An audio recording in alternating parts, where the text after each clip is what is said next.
I am a 26-year-old who has been dating my 27-year-old boyfriend for 2 years. Within those 2 years, I realized that I put my emotional needs to the side to tend to his. For example, if we are both having a bad day, I would put my emotions to the side so he can talk about what is bothering him and I can comfort him. He's admitted to me that he feels I am the stronger one, emotionally, out of the both of us. Now, here is why I get upset and cannot tend to his love language. One of his love languages is words of affirmation, and he constantly asks me if I still love him or if I'm happy with him. Recently, something happened to me physically where I was in a lot of pain and could only lay down to get some type of relief, if any. My boyfriend was there with me while I was in pain. However, he kept asking me if I still loved him and if I was happy with him. I got fed up to the point where I told him I wouldn't answer that question anymore and to stop asking me. I could tell I hurt his feelings, but I was in a lot of discomfort where I needed him, and I got upset that I had to put my physical and emotional suffering to the side to tend to him once again. Am I the idiot? Now, here are the comments. Comment 1. One of his love languages is words of affirmation, and he constantly asks me if I still love him or if I'm happy with him. Emotionally healthy people do not constantly solicit positive feedback. For him to keep pressuring you to address his emotional insecurities while you were dealing with immense physical pain showed complete indifference and a total lack of empathy. In Maslow's hierarchy of needs, physiological needs like rest and relief from pain are foundational. When those are unmet, emotional needs for safety and intimacy are mostly irrelevant. Him and his hang-ups needs to take second place while you dealt with physical issues. For him to first not support you during your need, and then to make it all about him and his need for reassurance because you hurt his feelings makes him an AH 100 times over. You are not the idiot. Comment 2. Not the idiot. I don't know about love language, but it seems he is very needy of these affirmations to the point that he cannot be appropriately supportive of you at all, even when you are in real pain and physically impaired. In general, I would expect your partner to be able to manage to put himself aside at least to some degree to be there for you under circumstances such as these. It also seems odd to me to place the burden or demand of providing these affirmations when you are clearly in a position of needing support. It would possibly be different if he were caring for you and you just thanked him and told him you love and appreciate him rather than him asking you this all the time. I'm not sure I get how asking for this is a love language. I may need to do some research on that.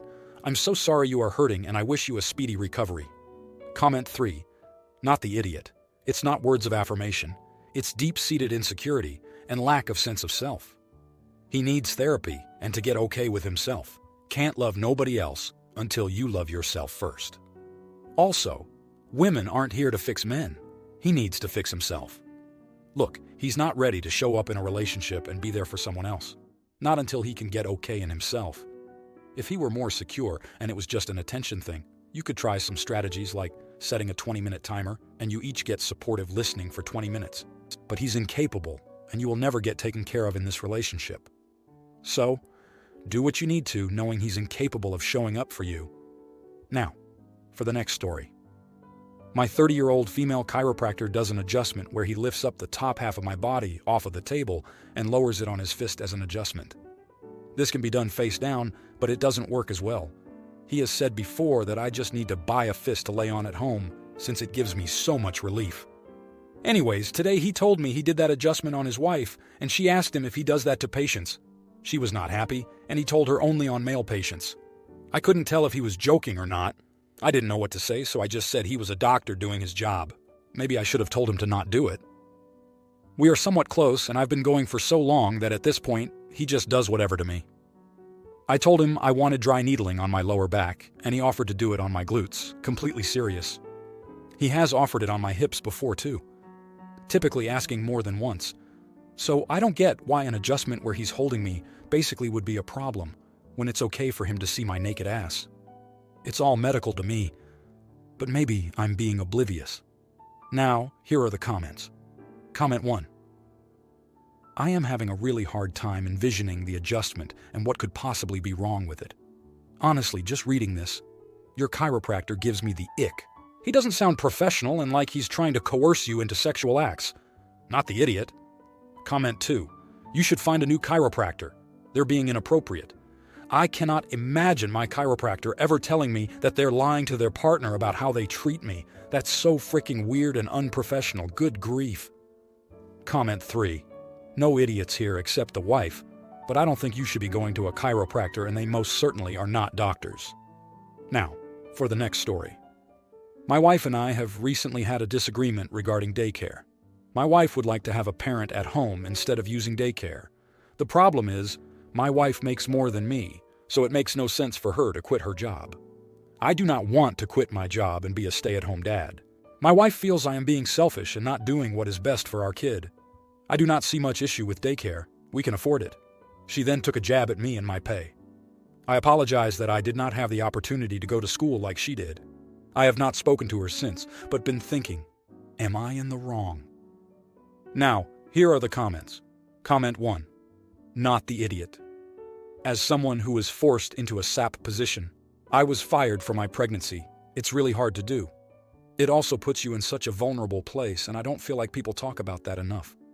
I love my partner, and I'm grateful his job covers all our bills, but I'm completely dependent on him because I lost my job. Even though he's been 100% supportive of me staying home, there's also a lot of guilt that comes with not working. And don't get me wrong, I love spending the day with my daughter, but being a SAP is hard enough without it being forced onto you. I just miss the freedom that comes from having your own income and having a time where I interacted with other adults. Comment 2. Not the idiot. Not everyone is made for being a SAP, especially when you don't want to. Having a miserable parent around at home does not make for a better life for your kid. Sounds like she's insecure about not staying home, so to make herself feel better, she's telling you should do it. So then, at least someone is home. Comment 3. Info. Why does your wife want to stop daycare? If she wants to stop it because she thinks it's best for the child to grow up with a SAP, you can tell her it's pointless if the parent in question is unhappy and would rather be at work. The child will feel it, and things will blow up sooner or later. Now, for the next story. So, I, 25-year-old female, just got married last Saturday, the 9th. I had a beautiful ceremony up in the mountains overlooking a lake. It was a nice, quick ceremony. Then we had a beautiful dinner. After dinner, we had speeches from both the maid of honor and best friend. The whole wedding was supposed to have less than people, but it was still supposed to be cocktail and a little bit formal, which I specified on the invitations. After the speeches, everybody kind of got together in the living room. The cabin was really big and could accommodate up to 30 people comfortably. When I saw that everybody was looking at a fight that was on TV, I told my husband, 29-year-old male, that it was upsetting me that instead of celebrating the wedding, they were just watching TV. I asked him to shut it off and tell everybody to go outside and enjoy the party. Instead, he argued with me and told me that it would only take 20 minutes. We later talked about it. He understood he was in the wrong and how this was very important to me. I ended up asking them myself. Everybody just looked at me as if I was crazy. This caused me to have a panic attack, and I kept myself in one of the bathrooms for about an hour. My husband was with me the whole time trying to calm me down. They eventually turned the TV off and started enjoying the wedding, but this whole issue ruined the wedding for me. I can't stop thinking about it. Was I the idiot for asking them to turn it off? Now, here are the comments. Comment 1. Everyone sucks here, except your husband. The party reception seemed to flow from the cabin to outside. Should they be watching TV during this time?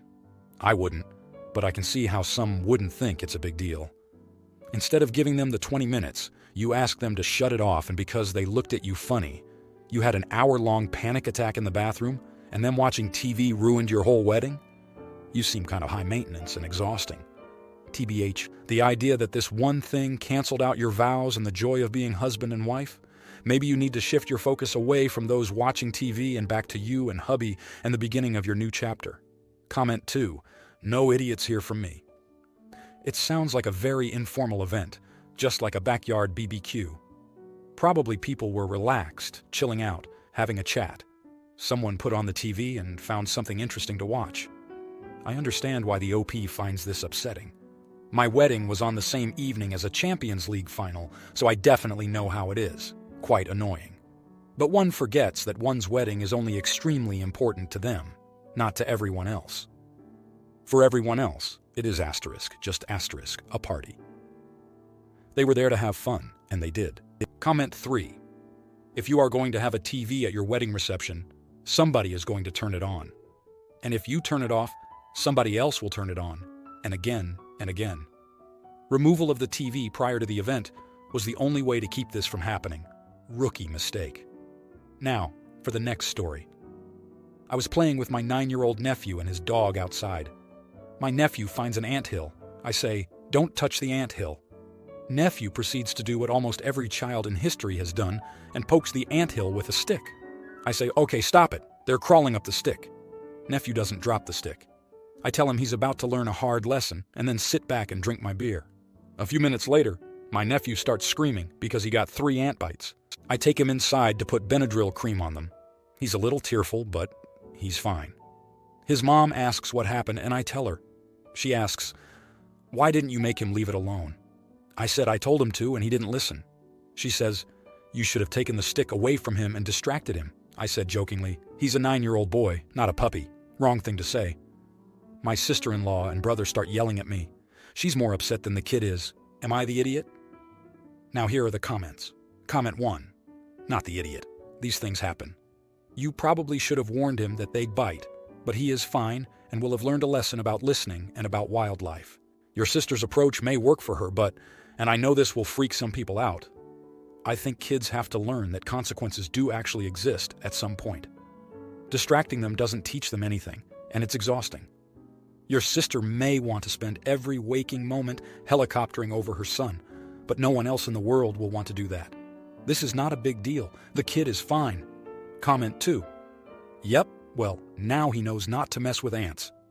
Quite the valuable lesson. While distracting him in the moment might have avoided him getting bitten right then and there, what's going to happen when no one notices him going to battle with the ant colony? Now he knows the concept of strategic retreat. Not the idiot. This is called tough love. Comment 3. Not the idiot. I said jokingly, he's a 9-year-old boy, not a puppy. This, but not jokingly. You already told him twice. Ant bites won't kill him or scar him. So if he didn't want to listen, letting it happen was perfectly acceptable. It's not playing with fire or jumping off a cliff. It's ant bites. Now, for the next story. I, 28-year-old female, dislike cooking. Don't get me wrong, I cook for survival. But it is not something I like or enjoy. At my in-laws, both my mother-in-law and sister-in-law are stay-at-home partners and love to cook. Neither of their husbands lift a finger to help, and they like it that way.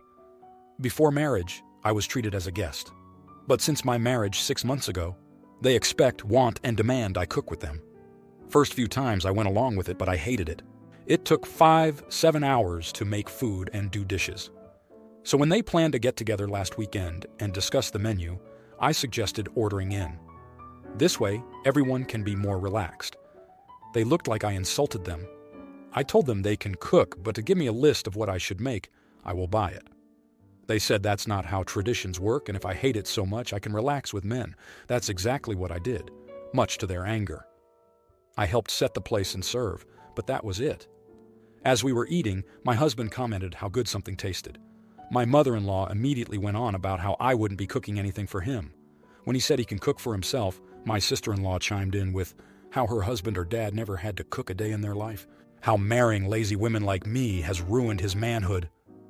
I looked at my husband and we both left. My mother-in-law and sister-in-law are blasting our phones over my arrogance and calling him spineless. Even my mom is taking their side now. Am I the idiot for refusing to cook? Now, here are the comments. Comment 1. Not the idiot. They're just resorting to outdated sexist stereotypes. I cook and often enjoy it because it means that I get to eat what I want, but I would really rather not eat food prepared by somebody who hated doing it. I also would not put up with insulting witches. Comment 2. Not the idiot. They are welcome to uphold the patriarchy and decide their value comes from serving men. That's not you and your husband. He said he can cook for himself. Awesome response. Let them be angry. And add your mom to the pile. Your marriage is what matters. Comment 3. Wow. No, you are not the idiot. His family is a bunch of sexist jerks. Having a penis does not render you unable to cook, and having a vagina does not make cooking your job. His family sucks, and so does your mom. It's not 1950. If you like this video, you'll probably like these too. Also, while you're here, please consider subscribing. It's your support that keeps this channel alive and allows me to make better and longer videos. Have a great day.